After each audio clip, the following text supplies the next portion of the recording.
चर्चा हुई यहां पर शोकेस किए गए एक प्रोडक्ट के चोरी हो जाने की, चर्चा हुई प्रधानमंत्री के बेतरतीब तरीके से एंट्री कर जाने की। 19 तारीख को प्रधानमंत्री को पहुंचना था, 16 तारीख को ही प्रधानमंत्री पहुंच गए, ऐसी मीडिया रिपोर्ट्स निकल कर आई, जिससे बहुत ज्यादा अव्यवस्था उत्पन्न हो गई। दुनिया भर में भारत की क्रिटिसिज्म हुई। इसके अलावा दुनिया के कई हैंडल्स जैसे ब्लूमबर्ग है, रॉयटर्स है, इनने लिखा कि इंडिया का एआई इंपैक्ट समिट, जिसमें भारत अपनी टेक्नोलॉजी एम्बिशन दिखाना चाह रहा था, वहां पर ऑर्गेनाइजेशनल लैप्सेस रहे। रिपोर्टीज जो रिपोर्ट कर रहे हैं कि वहां पर लंबी लाइनें थी, ओवरक्राउडिंग थी। ब्लूमबर्ग लिख रहा है कि फूड और वाटर के लिए भी लोगों को परेशान होना पड़ा। जब डिटेल खोजने निकले तो लोगों की परेशानियां निकलकर सामने आई, आपके सामने वो रखेंगे।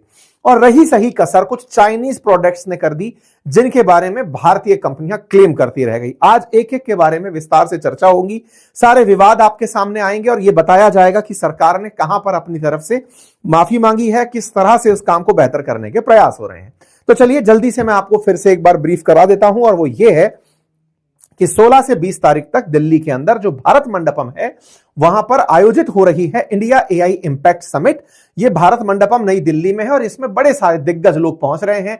इमानुएल मैक्रोन समेत दुनिया के लगभग 20 से अधिक राष्ट्राध्यक्ष पहुंच रहे हैं। सुंदर पिचाई जैसे लोग यहां पर जो टेक दिग्गज हैं वो यहां पर पहुंच रहे हैं, और प्रयास है कि यहां पर भविष्य क्या होगा एआई का, किस तरह से एआई हमारे जीवन को प्रभावित कर सकता है, उसके बने हुए अगर कुछ प्रोडक्ट्स हैं उसके बारे में चर्चाएं होंगी। साथ में जितने भी डिस्कशंस हो सकते हैं उन विषयों पर उनका यहां पर आयोजन होगा।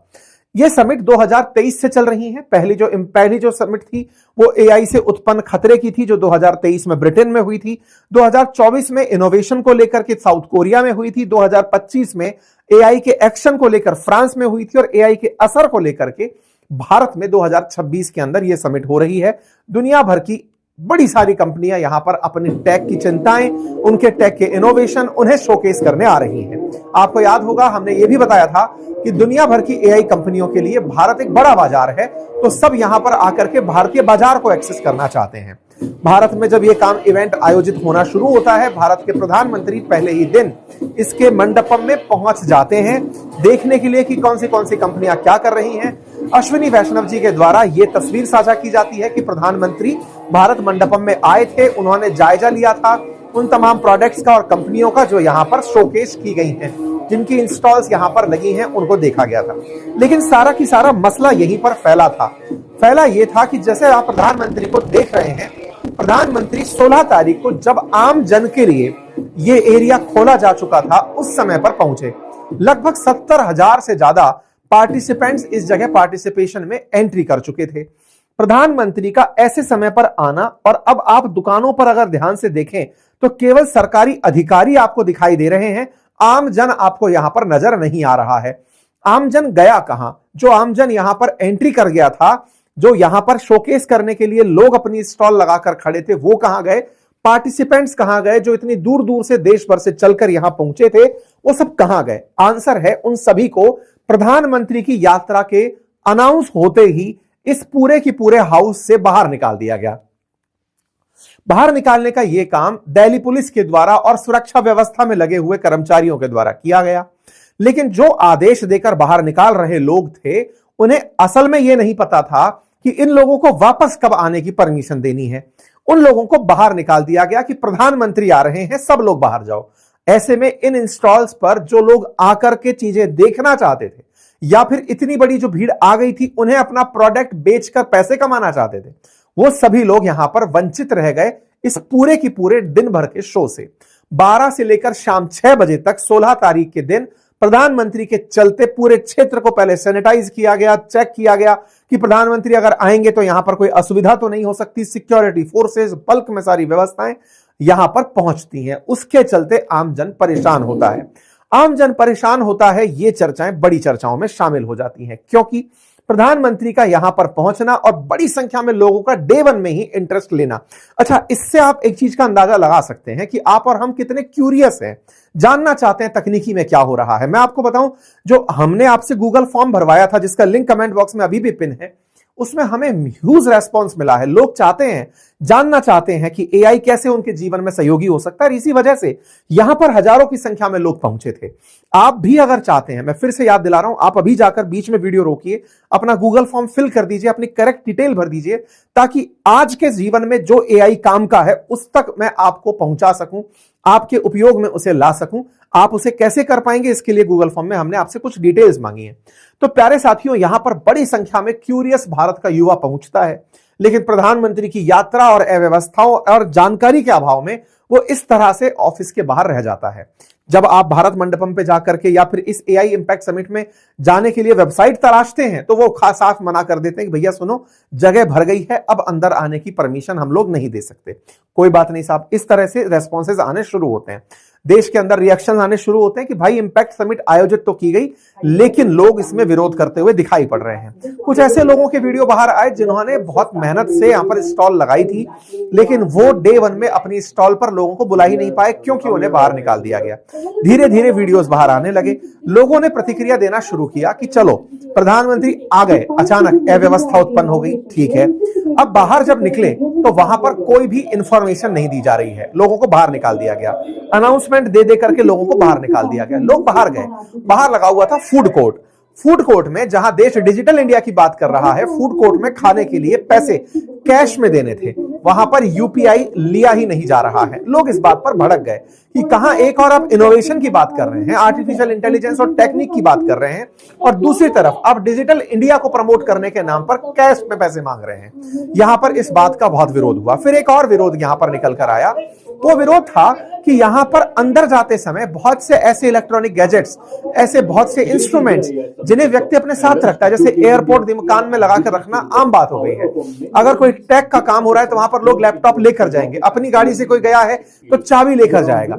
ऐसी चीजों को भी यहां पर अंदर ले जाने से रोका जा रहा था। लोगों ने सुरक्षा के नाम पर इस तरह की जो अव्यवस्थाएं फैल रही थी, इस पर बहुत ज्यादा रोष व्यक्त किया। लोगों का कहना था कि आप लोगों ने पहले तो इतना पॉप एंड शो करके इसका प्रमोशन किया, लोग देखने आ गए, तो अब आप उनको हैरेस कर रहे हैं, परेशान कर रहे हैं। लोग हजारों की संख्या में लाइनों में लगे रहे, इंतजार करते रहे कि उनका नंबर आएगा, और इंतजार के बाद में अव्यवस्था को बहुत ज्यादा क्रिटिसिज्म मिला। इस प्रकार से प्रोहिबिटेड आइटम्स की एक लिस्ट बाहर निकल कर आई, जिसमें मेजर जिन विषयों पर दिक्कत हो रही थी, बैग था, ब्रीफ केस था, अम्ब्रेला था, ईयरबड्स थे, हैंडीकैम थे, थर्मोफ्लास्क, कैमरा, इन सब से लोगों को रोका जा रहा था।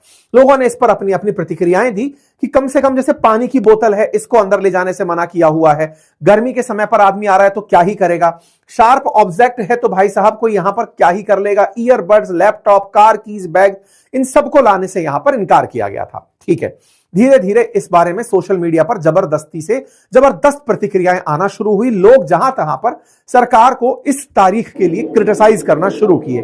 दिक्कतें बढ़ती चली गई। एआई इंपैक्ट समिट के नाम पर लोग परेशान हो रहे थे। तस्वीरें बाहर आई, तस्वीरें बाहर आना शुरू हुई, और यह हेडलाइन बनना शुरू हुई कि अव्यवस्था ही अव्यवस्था।